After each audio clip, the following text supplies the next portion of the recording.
Alright folks, look what I bought here.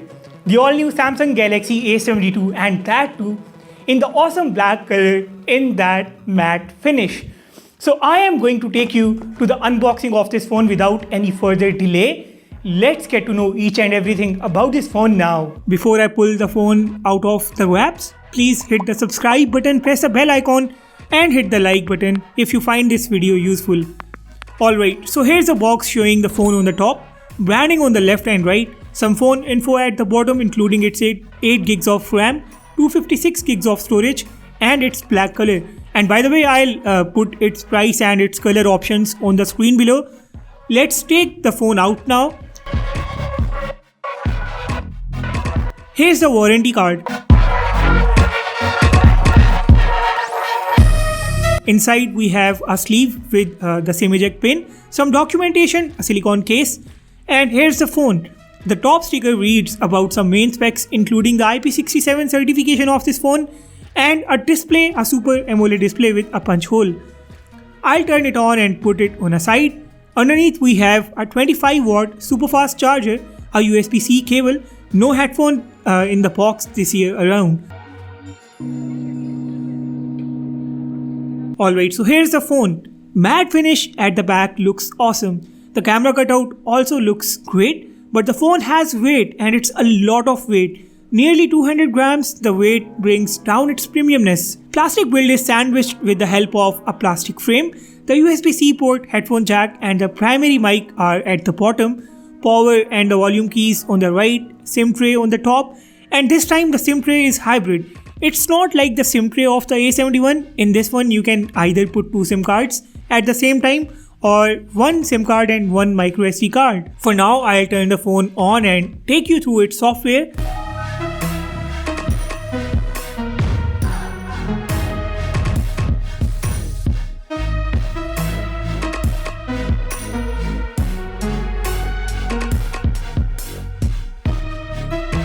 It runs on the Android 11 based on the One UI 3.1 out of the box, and it's got all the features that you would normally see on a mid-range Samsung smartphone. And by the way, at this point the A71 is also running on the One UI 3.1, so expect the features to be identical on both the phones except for some unique features that separate both the phones.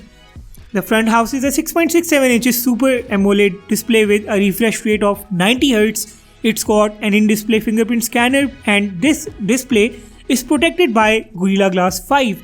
This is an upgrade over the A71. The A71 used Gorilla Glass 3 on the front. For some reason this phone feels very chunky. I won't say I am disappointed, but its feel hasn't met my expectations.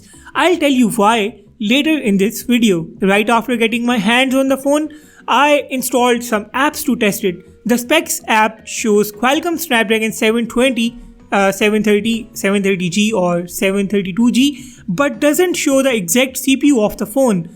This is probably the reason why Samsung marketed the octa-core CPU and not the exact CPU of this phone. We should definitely question Samsung what's going on here. This doesn't look quite good and clear. I managed running the Antutu app after trying it again and again. This phone posts a score of 253K on the Antutu app, and now the Geekbench score is on your screen too. As far as the cameras go, we get a main 64 megapixel sensor on this phone. The camera sensor isn't specified, it's probably the Samsung GW3 sensor. There's a 12 megapixels ultra wide, 8 megapixels telephoto and 5 megapixels macro camera on this phone. Front has a 32 megapixel sensor. The camera app has this fun mode with the Snapchat filters. Live focus mode is now the portrait mode. Night mode and some other features can be seen there as well. The video recording still doesn't go above 30 frames per second.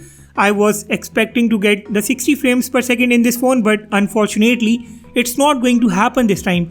I took a few photos for this video. The photos are obviously caught indoor as it's night on my end right now. I'll attach the photos here.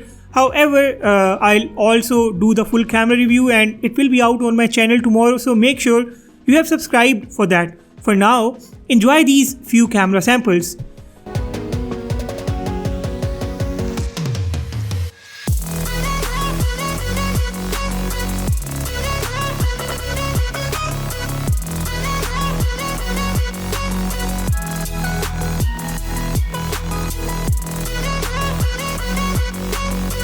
let's get back to the main thing now. I fortunately purchased the Samsung Galaxy A71 today once again to make its Android 11 review, and I got the A72 on the same day.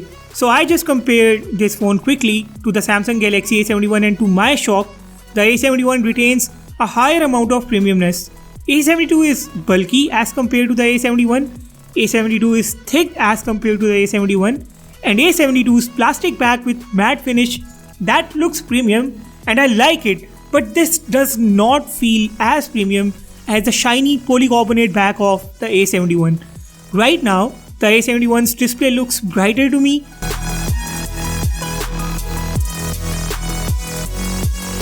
And here is the A72 antutu versus the A71 antutu.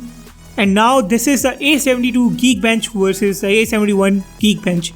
These scores are a bit shocking for me because I expected the A72 to be way ahead, but that's not the case here. In terms of performance, we are not getting a huge upgrade. The A72 is just a tiny bit better than the A71 in terms of the performance. Otherwise, it's just the same thing.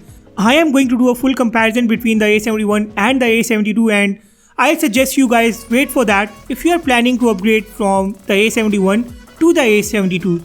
And that's about it.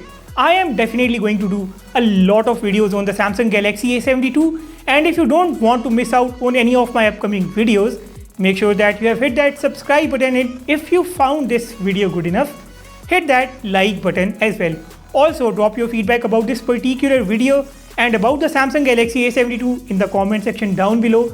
If you have got any of your questions for any of my upcoming videos, including the camera review, the battery drain, gaming review, and any other videos of this phone, make sure you drop your comments in the comment section down below as well, and I'll try my best to answer all of those in my upcoming videos. With that being said, I will now sign off and see you all in the next one.